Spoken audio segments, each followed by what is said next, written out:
जय सच्चिदानंद. आपणा सर्वांच्या अंतरंगात वसलेल्या परमात्म्याला अत्यंत भक्तिपूर्वक अभेद्य भावाने नमस्कार नमस्कार नमस्कार. जय सच्चिदानंद. आज आपण आई वडील मुलांच्या व्यवहाराविषयी काही बोलणार आहोत. मुलांना कुठे एनकरेज करावं, कुठे डिस्करेज करावं, त्यांना कसं संस्कारी बनवावं.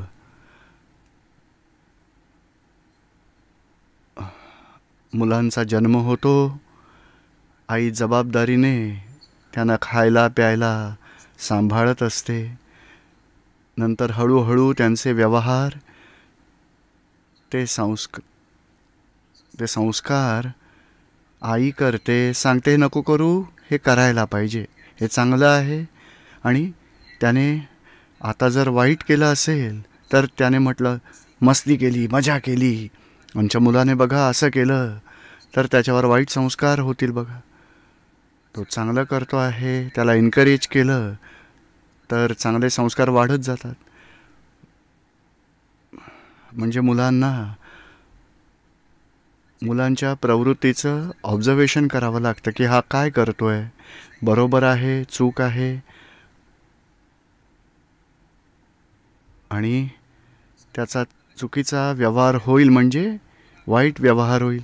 लहान मुलगा असेल 2, 3, 4, 5 वर्षांचा, कोणी घरामध्ये पाहुणे आले तर बसून कुणाच्या शर्टाला धरून ओढेल, कुणाचा कान पकडून खेचेल आणि सगळे लोक हसतील, अरे मुलगा बघा कशी मजा करतोय. तेव्हा त्याच्यावर चुकीचे संस्कार होतील.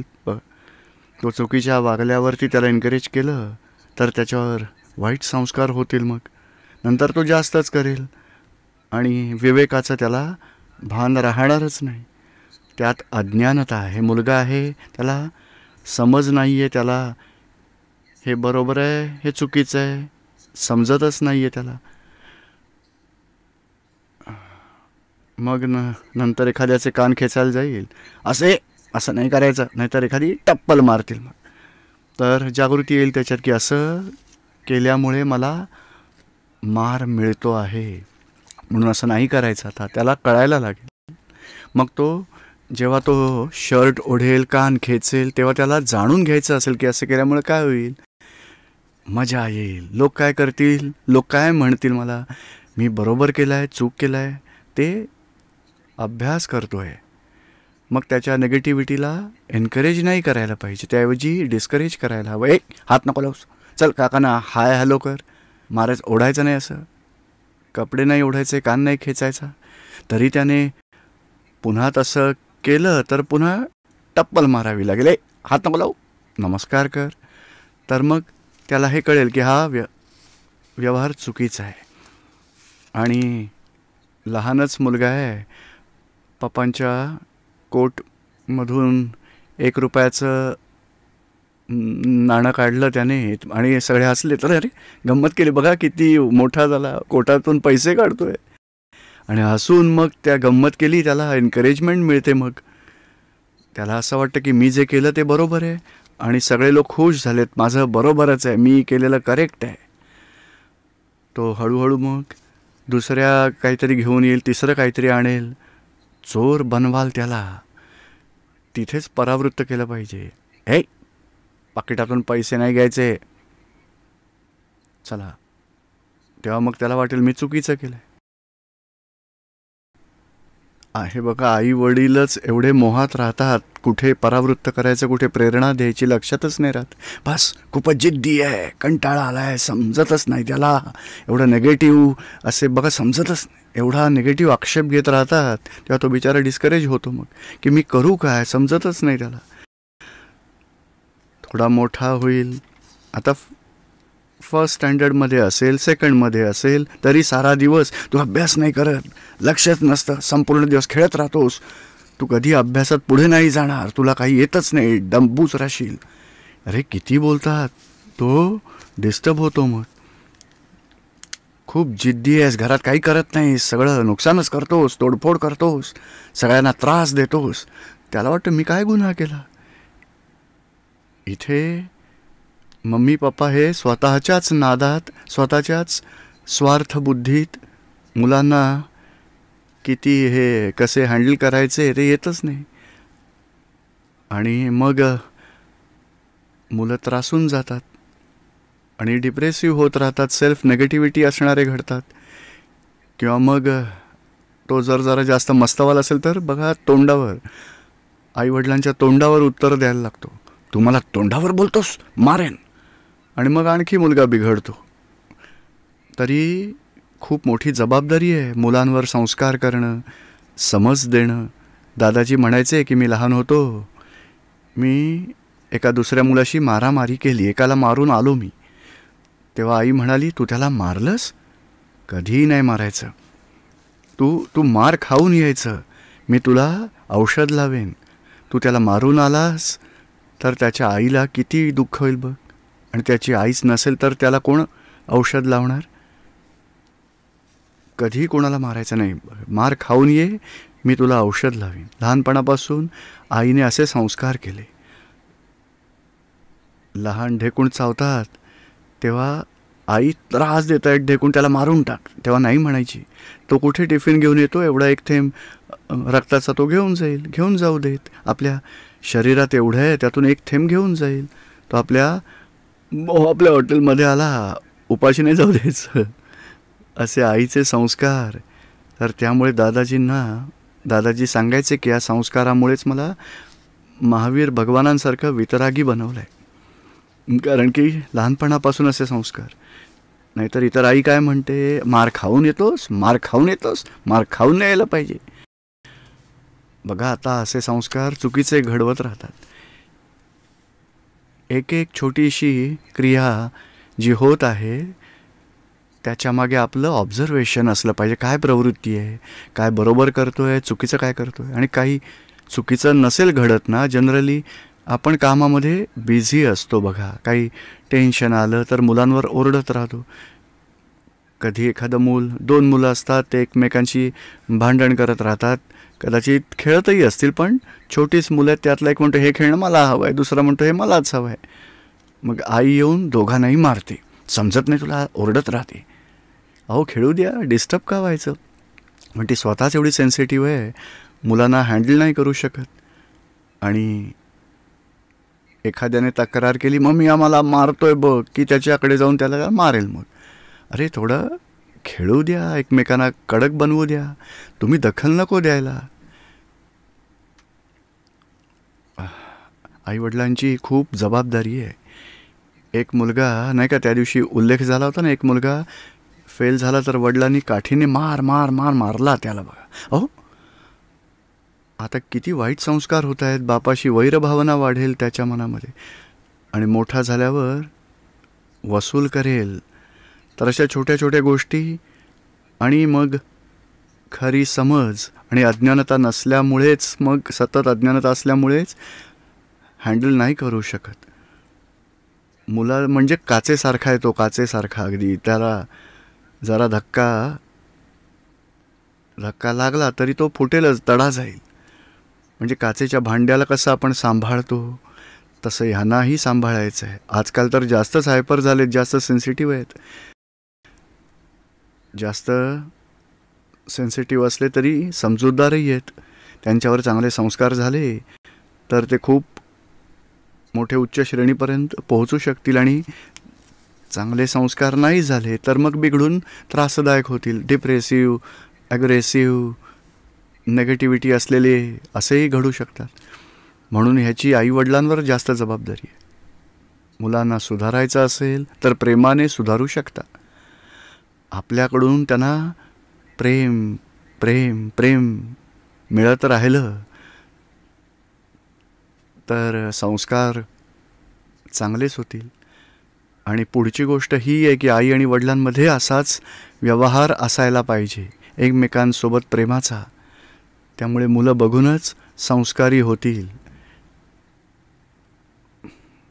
आई वडीलच भांडत राहिले, छोट्या छोट्या गोष्टीत आई वडिलांच्या चुका काढत राहते, वडील आईच्या चुका काढतात आणि मुलं बघत राहतात. माझे आई वडील असेच आहेत, माझ्या आईला दुःख देतात. मग त्यांच्यावर वाईट संस्कार होतात. सगळ्यात आधी तर नवरा बायकोने संस्कारी व्यवहार करायला हवेत. संयमी व्यवहार करावेत. मुलांच्या उपस्थितीत तर कधीच एकमेकांना दुःख द्यायला नाही पाहिजे, एकमेकांच्या चुका नाही काढायला पाहिजेत. हां, मुलं गेली शाळेमध्ये की तेव्हा थोड्या गप्पा गोष्टी करा, जे काही सॉल्युशन काढायचं ते काढा, पण त्यांच्या प्रेझेन्समध्ये आर्ग्युमेंट नाही करायला पाहिजे. नाहीतर तो मुलगा बिघडेल. आणि जी मुलं छोटी आईवडिलांची भांडणं बघतात, तीही मोठी होऊन बायको तिच्यासोबत भांडणं करतात किंवा मित्रांसोबत भांडणं करतात किंवा कुठेही सुसंस्कृतपणे व्यवहार नाही करू शकत, कारण त्यांनी हेच पाहिलेलं असतं. आईवडिलांचं भांडण, त्यामुळे हेच करायचं आहे, असंच केलं पाहिजे. दादाजी नेहमी म्हणायचे की आईवडिलांनी एवढे संस्कारी आणि संयमी असायला हवं की बघूनच शिकतील ते. परदेशात जायचे दादाजी तेव्हा सांगायचे की आपण आपल्या मुलांना संस्कार कसे द्यायचे, तर आपण दोघंही सुसंस्कृत व्हायचं. दारू नाही, मांस नाही, नवरा बायकोने मुलांसमोर कधी वाईट अशी चेष्टा नाही करायला पाहिजे, काही मजा मस्करी नाही केली पाहिजे. मुलं आपोआप सुसंस्कृत होतात.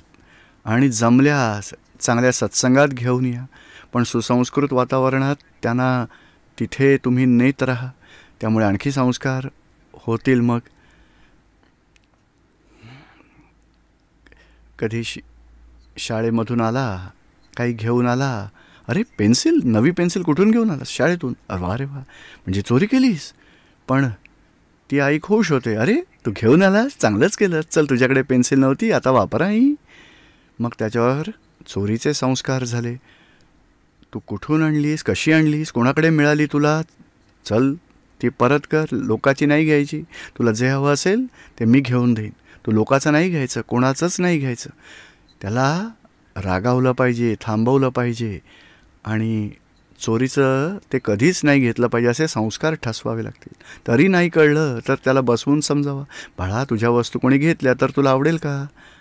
मग तू दुसऱ्यांची गोष्ट घेतोस, मग कसं, त्याला किती दुःख होईल. असं कधीच नाही करायचं.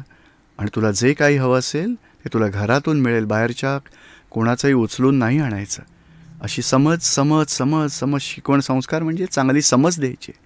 त्याचं वर्तन होत असेल, वाईट आचरण बिघडलं तर मारायचं नाही, झोडायचंही नाही, पण समज द्यायची की हे चुकीचं आहे, असं करायचं नाही, का नाही करायचं, पूर्ण डिटेलमध्ये समजावून सांगा. त्यामुळे समजावण्याची तो नोंद घेईल, नाही आता चुकीचं नाही वागणार मी. असं मारणं, झोडपणं, ओरडणं तो तर चांगला मार्गच नाही. त्यामुळे तो जास्त बिघडेल, त्याला कळणारच नाही आता काय करू, कसं त्याची चूक आहे हेही त्याला कळत नसतं. बस मी बघितलं, मजा वाटली, मी घेऊन टाकलं. अरे ह्याला चोरी म्हणतात. तेव्हा इथे त्याला परावृत्त केलं पाहिजे, त्याला समजावलं पाहिजे, नाही करायचं असं, कोणाचं काय होतं नुकसान. अशी मोठी चोरी केली तर पोलीस पकडून घेऊन जातात, तुरुंगात डांबतील, शिक्षा करतील. तेव्हा त्याला वाटेल की असं केल्यामुळे असं नुकसान होतं, म्हणजे नाही केलं पाहिजे. तो चांगलं वागत असेल, घरी कोणी पाहुणे आले, सेवा करत असेल, चला खूपच छान, तुमचा मुलगा खूप सेवाभावी आहे, चला बाळा हे काम कर, काकांना मदत कर जा. तेव्हा त्याच्या संस्कारांना उत्तेजन मिळतं. म्हणूनच आईवडिलांची खूप मोठी जबाबदारी आहे. तो कधी उशीर आला तर बस, तू उशीर आलास, येईपर्यंत मम्मी पप्पा जेवत नाही, मग तेव्हा मला असं वाटतं की माझ्याविषयी किती प्रेम आहे. आज मला उशीर झाला तर आई जेवलीच नाही, आता दुसऱ्या दिवशी तो वेळेवर येईल. तू तर घुटमळतोस, बाहेरच फिरत राहतोस, बाहेर हिंडत राहतोस, तुला घरचं काही पडलंच नाही, असं नाही म्हणायला पाहिजे. आपण आपलं प्रेम त्याच्यावरती लावलं तर आपोआप तो बाहेर राहणार नाही आणि आईवडिलांसोबत अटॅच्ड राहील. आपलं प्रेम दिसलं पाहिजे. प्रेमामुळेच मुलं सुसंस्कृतपणे वावरताना असे दिसतात आणि आपल्याबरोबरची आपुलकीही राहते. नंतर मग प्रत्येक स्टेजवर, एक स्टेजवर ह्याचा परिणाम काय होतो, कसं त्याला पॉझिटिव्ह रिझल्ट्स मिळतात, कसं नेगेटिव्ह निघून जातं, ती आईवडिलांची जबाबदारी आहे.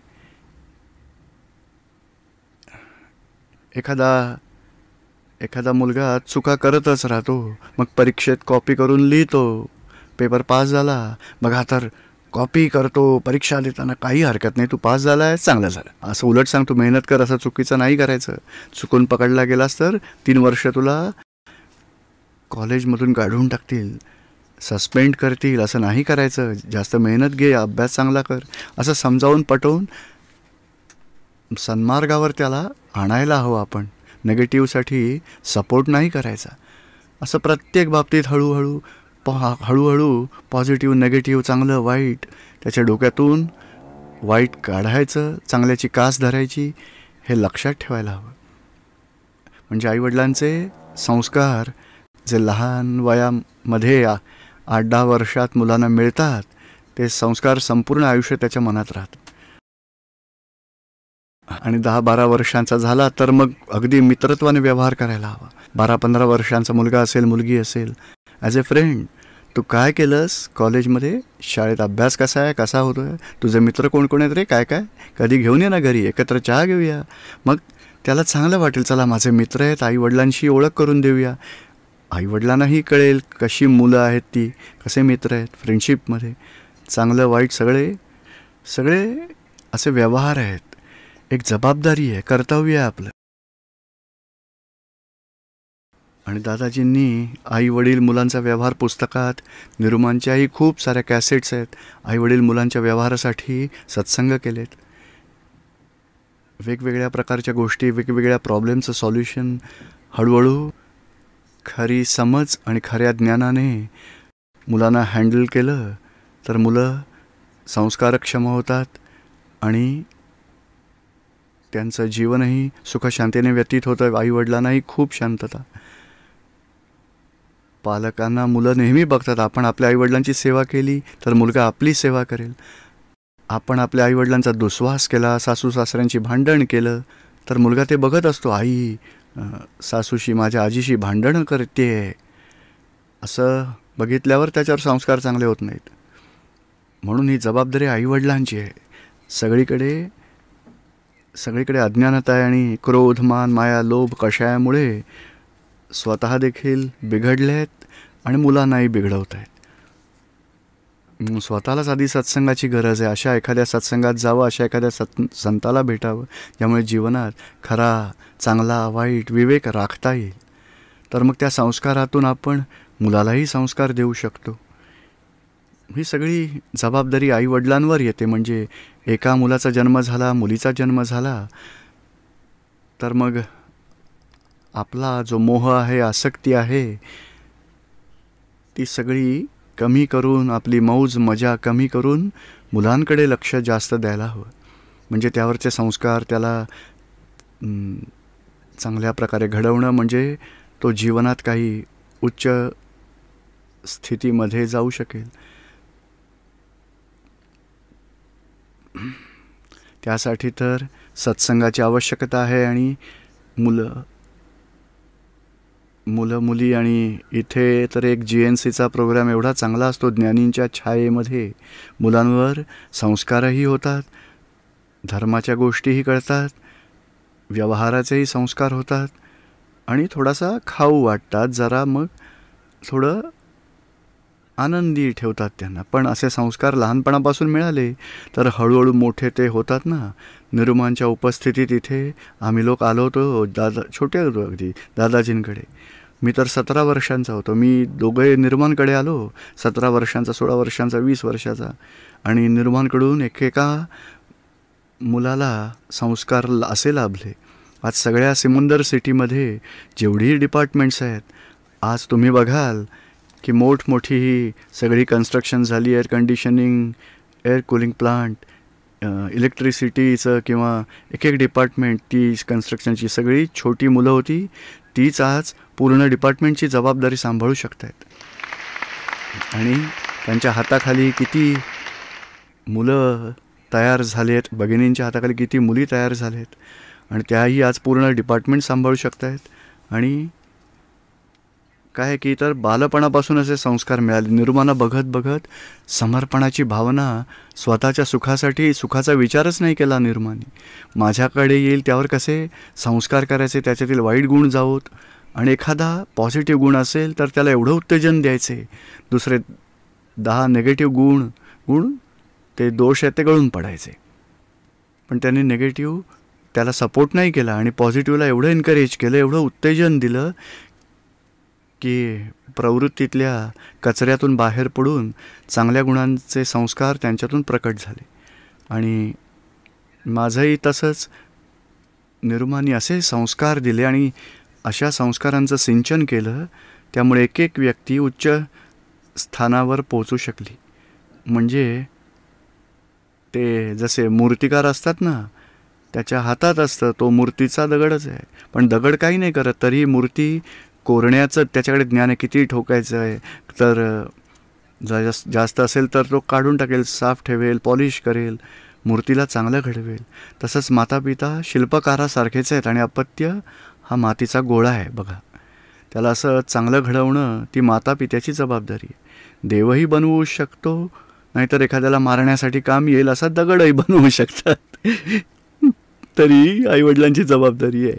एक एक मूल, हिंदुस्थानातलं मूल म्हणजे दादाजी म्हणायचे, एवढी डेव्हलपमेंट, त्यांच्यात एवढी कपॅसिटी आहे,